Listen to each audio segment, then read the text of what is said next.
Halo Sobat Ekonomi di seluruh Indonesia, selamat datang di Ekonomi Eko Podcast Fakultas Ekonomi Universitas Islam Kediri. Hari ini kita akan ngobrol banyak tentang riset multi paradigma, beralih dari yang mainstream menjadi non-mainstream bersama salah satu narasumber kita, Prof. Eko Gani Sukoharsono dari Universitas Brawijaya.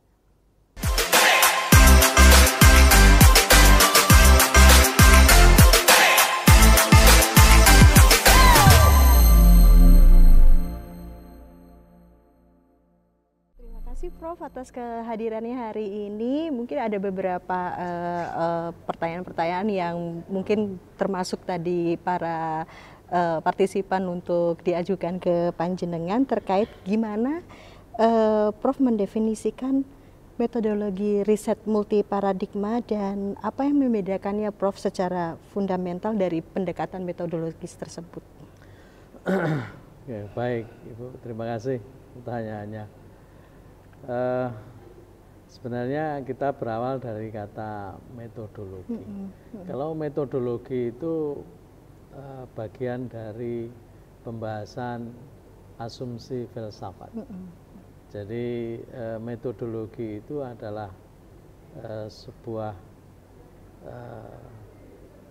keilmuan di dalam proses untuk menghasilkan metode, sehingga kita harus membedakan antara metodologi dan method. Ya. Kalau method atau metode, ya. Kalau metode itu teknik, ya. Teknik yang di dalamnya ada studi kasus, terus kemudian instrumen, ya kan? Nah seperti itu. Nah untuk multi paradigma, ya, ini sebenarnya bersumber dari aspek asumsi filsafat, ya. Asumsi filsafat yang kita memberikan kategorisasi paradigma itu sekalipun itu terus berkembang, tapi mudahnya dengan konsepsi yang empat, ya kan?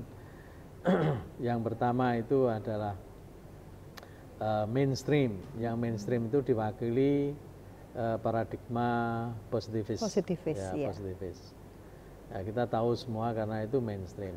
Nah, khusus untuk yang non mainstream itu terbagi ke dalam tiga utama itu. Jadi interpretif, critical dan postmodernis. Nah, masing-masing kendati pun terlahir pada konsepsi kualitatif, tapi memiliki perbedaan, ya kan? Sehingga kalau kita lebih fokus misalnya ke interpretif, ya, itu menyadarkan di dalam proses penelitian itu pada posisi kita bagaimana kita memahami fenomena itu, memahami, memaknai dan menginterpretasi atas fenomena yang kita peroleh dari perolehan data. Nah, perolehan data kita bisa lakukan dengan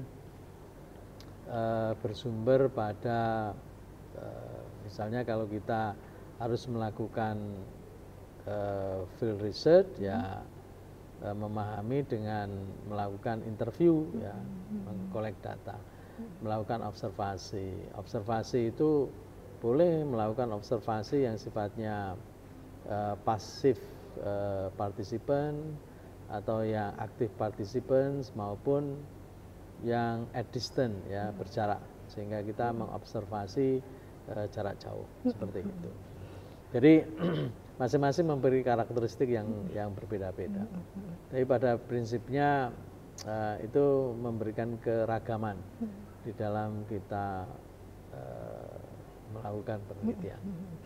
Sungguh menarik ya Prof. Ya. Tadi jenengan bercerita begitu banyak paradigma yang kemarin juga Prof. Iwan juga sampun ngendikan memperkenalkan macam-macam paradigma, macam-macam metodologi yang digunakan, macam-macam cara mulai dari observasi, terus kemudian mungkin ada konten analisis juga gitu. Betul. Nah sebenarnya kalau kita berposisi sebagai peneliti, Prof, tantangannya apa ya, Prof ya, yang biasa dihadapin gitu ketika kita mencoba untuk mengintegrasikan lebih dari satu paradigma gitu, Prof. Karena kita berbicara multi paradigma nih, Prof. Ya, ya sebenarnya kalau kita ingin mengintegrasi antar paradigma, ya problematikanya adalah kaitannya dengan keyakinan. Ya. Susahnya kan di situ. Ya kan? Misalnya kita coba menggabungkan antara paradigma positivis dengan interpretif, ya kan? Ya mungkin maaf kalau saya menggunakan istilah yang sangat maksud saya memberikan metafora ya keyakinan kita seorang Muslim gitu. Terus harus kemudian ditambahkan dengan double keyakinan yang lain kan jadi susah, ya. Susah untuk menjustifikasi keimanan Islam dengan keimanan yang lain misalnya. Saya nggak menyebutkan satu persatu, sehingga sebaiknya ya fokus saja sesuai dengan. Tapi kalau metodenya di mix nggak masalah. Tapi kalau paradigmanya sebaiknya fokus pada. Kalau postmodernis, kalau interpretif. Gitu. Kalau misalnya kita berbicara posisi kita sebagai peneliti ya, Prof, kadang-kadang kita kan sudah kayak punya keyakinan pada satu paradigma nih. Misalnya saya sepertinya nih kalau dibicarakan dari kemarin tuh saya positifis sekali gitu kan. Nah, tapi kemudian ada tuntutan atau ada keinginan buat saya untuk meneliti lebih dalam, terus kemudian mencoba mengintegrasikan menggunakan paradigma yang lain gitu. Gimana caranya ya, Prof, supaya saya sebagai peneliti tidak bias gitu ya, Prof ya, karena kan kecenderungannya kan kita sebagai peneliti bias terhadap sesuatu gitu, supaya strict to the rules-nya tuh kita harus ngapain ya, Prof ya? Jadi tadi kan Ibu ingin istilahnya, karena gini, kita itu sebagai pendidik ya, sebagai pendidik berupaya untuk memberikan layanan yang terbaik untuk anak didik, ya. Sehingga tidak semua anak didik itu sesuai dengan apa yang kita miliki, ya kan? Apa yang kita miliki.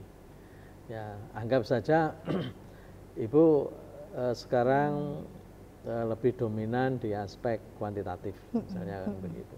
Kemudian ada anak didik, ya kan? Dia mempunyai talenta ya untuk mengeksplorasi menggunakan postmodernis, ya kan? Misalnya seperti itu. Sehingga mengajukan ke Ibu, ya kan? Nah ini kepandian kita untuk memfasilitasi, ya, memfasilitasi sehingga tidak menolak dia, terus malahan memaksa ya, mengikuti apa yang Ibu lakukan. Nah itu kan tidak wise, fair ya, tidak wise, dan kita tidak bijak sebagai seorang pendidik.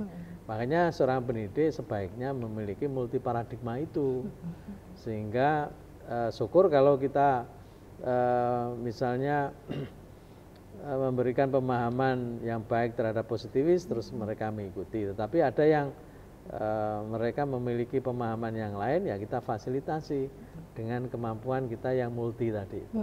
Jadi sebaiknya kita memiliki sebagai seorang pendidik memberikan layanan, tidak memaksakan kepemilikannya. Gitu. Iya. Pandangan saya itu. Iya. Intinya sebagai pendidik, peneliti, akademisi, kita senantiasa harus upgrade diri dan terbuka ya Prof. Nah, ya terbuka itu tadi. Terbuka dengan segala tren yang ada juga, mengikuti selalu gitu. Nah, kalau misalnya kita bicara hasil penelitiannya nih Prof, bagaimana kita bisa menilai apakah itu valid ya Prof ya? Apakah itu reliable, dan kadang-kadang kan kita dihadapkan kepada konflik-konflik yang sifatnya epistemologi seperti itu. Itu kita sebagai peneliti itu harus bersikap seperti apa ya Prof? Ya kita harus melakukan diskursus. Jadi discourse analisis itu terus menerus ya. Karena kebenaran itu sifatnya relatif. Pada masanya bergerak, ya kan. Nah, itulah konsepsi diskursus itu. Jadi sama halnya kalau misalnya kita memahamkan atas perpolitikan di dunia politik ya di Indonesia misalnya, atau di akuntansi misalnya, kita ada standar itu kan. Nah, berlalunya waktu itu akan jadi berbeda, ya kan, jadi berbeda. Sehingga kita harus mampu untuk beradaptasi dengan lingkungan dan situasi yang berbeda. Kendatipun itu prosesnya mungkin panjang ya untuk melakukan perubahan, tetapi ya itulah situasi yang harus kita lakukan sebagai seorang pendidik, membuka diri, terus belajar, ya kan, ya, continuous improvement, kita terus melakukan perbaikan, akhirnya kita memberikan pelayanan kepada, utamanya kan sebagai pengajar itu kan kita memberikan pelayanan. Nah, untuk memberikan pelayanan yang baik, kita harus memahami ya, unsur paradigma itu yang baik, sehingga keinginan mereka bisa tersalurkan dan membawa kebaikan untuk mereka. Tidak terus memaksakan apa yang kita punya. Tidak stuck di situ-situ aja ya. Kira-kira kalau kedepannya nih Prof, trennya riset multi paradigma ini terkait dengan penelitian yang mungkin sifatnya interdisipliner, transdisipliner, ini seperti apa ya Prof ya? Jadi sebenarnya non mainstream itu muncul ya cukup lama, ya kan. Itu selalu bersanding ya kan. Makanya upayanya kita harus balance ya. Dalam kehidupan kita tidak terkooptasi di satu stream ya, di satu stream. Sehingga stream yang lain harusnya ada balancing, sekalipun sekarang posisinya masih belum balancing ya kan. Sehingga kalau mau presentasi ya mainstream itu mendominasi ya kan. Nah, upaya-upaya kita lakukan untuk memberikan pengkayaan agar posisi yang lain itu ada tempat lah ya untuk mencari pembenaran di dalam penelitian. Karena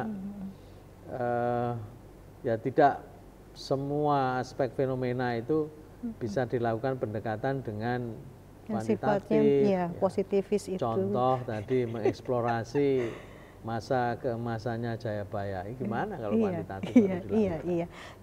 Justru ada beberapa hal yang tadi ngendikan Prof, ada beberapa hal yang justru menarik, tidak bisa hanya diteliti dengan paradigma yang mainstream, hanya sekedar positivis angka selesai gitu ya. Mungkin ada fenomena-fenomena yang mungkin bisa dikembangkan dan yang lain-lain. Kalau ini saya pernah mendengar bahwa kualitatif multi paradigma dan penelitian yang sifatnya seperti ini kayak menelitinya tidak ada habisnya nih Prof. Sampai kapan kita bisa menentukan bahwa sudah sampai titik jenuhnya itu? Itu sampai di tahap apa ya Prof ya? Ya itulah karena ya situasi keilmuan itu terus bergerak, berkembang, ya tidak ada titik akhir. Ya. Kita diminta terus untuk melakukan eksplorasi, ya. Eksplorasi, fenomenanya terus bergerak, keinginan manusianya terus bertambah misalnya, sehingga beberapa pendekatan juga akan muncul terus ya. Makanya apalagi sekarang orientasi berbasis digital, ya kan? Nah, bagaimana dokumentasi juga basisnya digital, sehingga pola penelitian kita juga harus merubah diri di orientasi yang berbasis digital. Itu adalah satu keniscayaan yang harus terus kita bangun dan kita sadari ya, untuk memberikan penguatan ya, khususnya untuk generasi-generasi yang tumbuh memahami keberagaman metodologi. Apalagi ada AI ya Prof ya. Kayaknya kita juga harus beradaptasi dengan itu. Nah, terakhir Prof, kira-kira apa yang Prof bisa sampaikan kepada peneliti-peneliti muda di sana, para akademisi muda di sana untuk bisa mungkin meneliti atau melakukan penelitiannya lebih tidak dalam konteks mainstream tadi Bu, bisa beralih bergeser sedikit ke anti mainstream ini. Ya baik. Jadi untuk generasi peneliti yang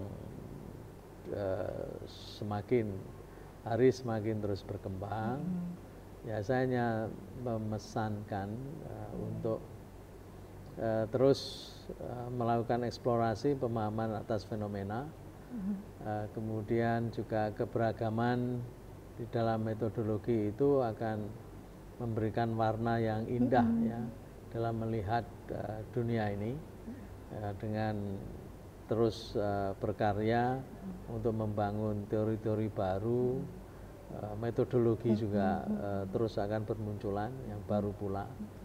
Ya, apalagi fenomenanya kan sedemikian beragam ya, sehingga harus kita dekatkan dengan metodologi yang dengan keberagaman. Itu terima kasih. Terima kasih Prof. Gadis atas kehadirannya hari ini, dan teman-teman semua, itu tadi podcast sedikit dengan Prof. Gadis, seorang pakar di bidang riset multiparadigma dari Universitas Brawijaya, dan semoga kedepannya kita semua pada peneliti muda sudah bisa beralih ya Prof ya, tidak hanya bergerak stuck di bidang penelitian yang sifatnya mainstream, tetapi ada beberapa hal yang mungkin lebih menarik untuk bisa kita teliti dengan riset multiparadigma. Prof. Terima kasih. Terima kasih teman-teman. Assalamualaikum warahmatullahi wabarakatuh. Waalaikumsalam warahmatullahi wabarakatuh.